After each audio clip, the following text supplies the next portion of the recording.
Good evening and welcome to Crossroads. FBI agents who refused to break the law, who refused to carry out what they view as unlawful orders, or who came out to expose alleged crimes being committed by the agency itself, they have now been punished by the FBI. Some of them lost their jobs, some of them have been denied pay. Many of them were defamed and attacked by news outlets, notably after members of Congress selectively leaked false information about them. The news outlets had to publish corrections on it. The agents lost their well-being, their reputations were harmed, and they knowingly faced these punishments in order to uphold the values that the FBI was expected to uphold. Now, this was the gist of the hearing today, on just a bit of what's gone wrong with the FBI. It was part of the investigation into the weaponization of the federal government. It's being conducted right now under the House Judiciary Committee. Representative Jim Jordan, chair of that committee, laid out the premise in his opening remarks, and he also made a shocking statement. Watch this. Politics is driving the agenda in federal agencies. You don't believe me? Just read the Durham Report from 3 days ago. No probable cause, no predicate, no evidence whatsoever, but the FBI opened a case, took a dossier they knew was false, from a political campaign, from the Clinton campaign, to spy on a presidential candidate and American citizens. Here was the key line from the Durham Report. Quote, the FBI failed to uphold their mission of fidelity to the law. Did you hear that? The FBI failed to uphold its mission of fidelity to the law. What does that mean? That's a fancy way of saying the FBI was breaking the law. They were using the powers of investigation and of prosecution, powers we've given to them, in a way that violated the law. What do we call it when a law enforcement branch can use its powers to violate the law and to target people politically? Well, you know what that's called? Extrajudicial police force. It's what you see in communist countries. It's what you see under fascist regimes. Now, is this really true then? That the FBI has become politicized and is now acting notably in the interests of the Democrat Party and its affiliates? Then what we have, instead of just a normal law enforcement branch, is something closer to a Praetorian Guard. In ancient Rome, the Praetorian Guard was the elite unit of the army. They were the personal protectors of the Roman emperor and the bodyguards of the politicians.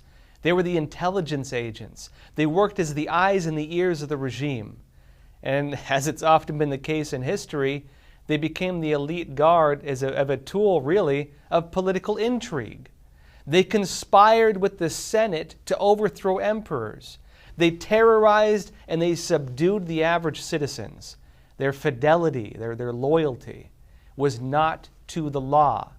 They were weapons wielded by the hands of power. Now, the concern we have in the United States with the FBI is that they're now playing a similar role. And the recent release of this report from Special Counsel John Durham is serving as a public spectacle of what the agency has become. In particular, it details how the Clinton campaign and the Democrat Party created false information, fake, opposition research in the form of the Steele dossier to claim falsely that then-candidate Donald Trump had colluded with Russia to rig the elections. Talk about election interference, right?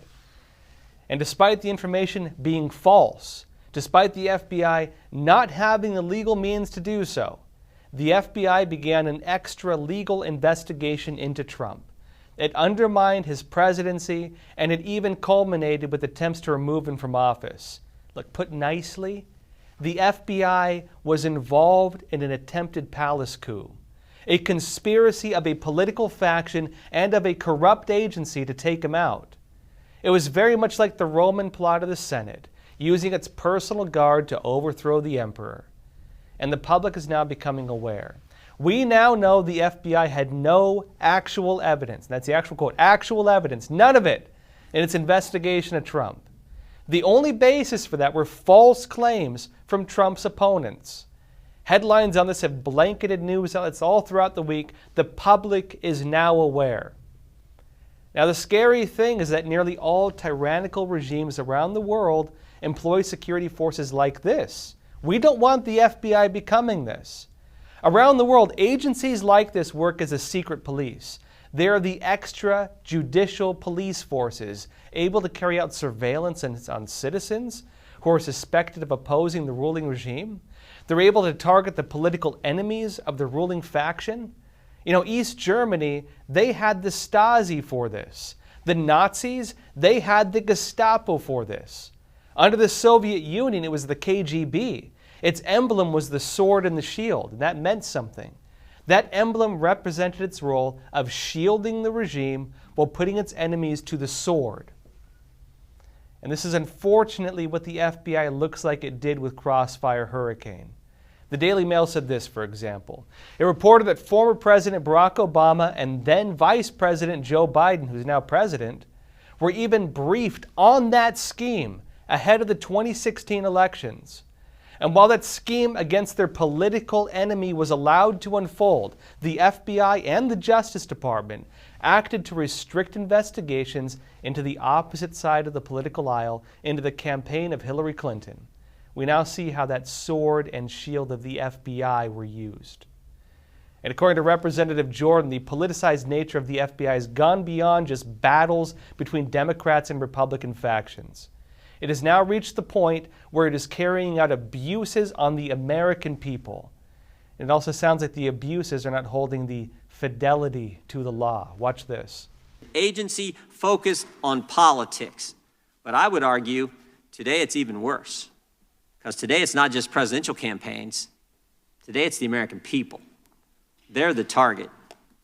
You're not politically correct. You're not in line with what they think should be the political position, the proper position. You're the target. Parents attending a school board meeting, pro-lifers praying at a clinic, or Catholics simply attending Mass, you could be a target. Now look, if this is true, this should concern all of us. The FBI functions already like a federal level police force. It's now armed with the powers of an intelligence agency on top of that.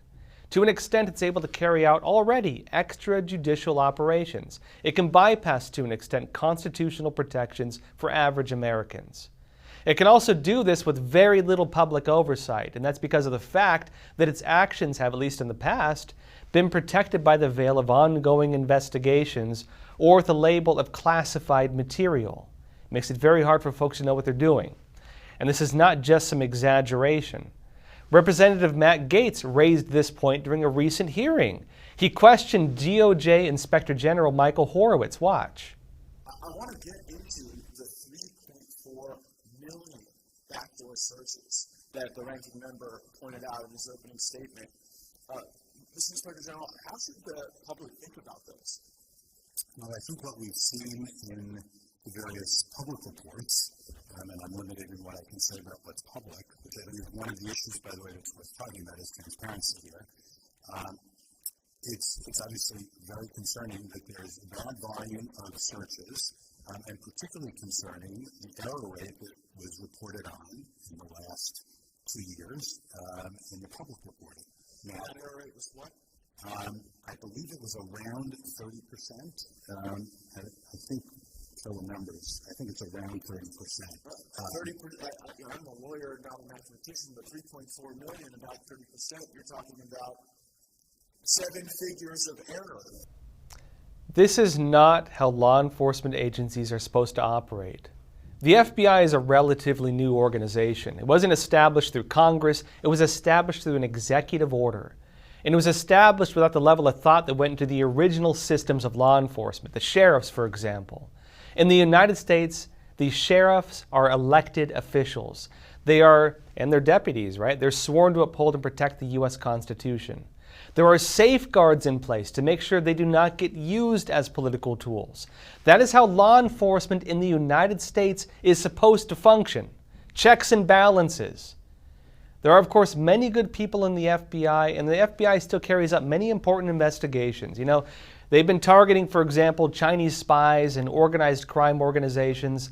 Many in the rank and file tend to deeply believe in the work they're doing and the impact of that work.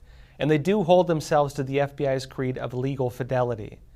But the concern now is that the men and women who speak out against wrongdoing, who refuse to carry out what they see as abuses of justice or even illegal acts, they are now being punished for doing so.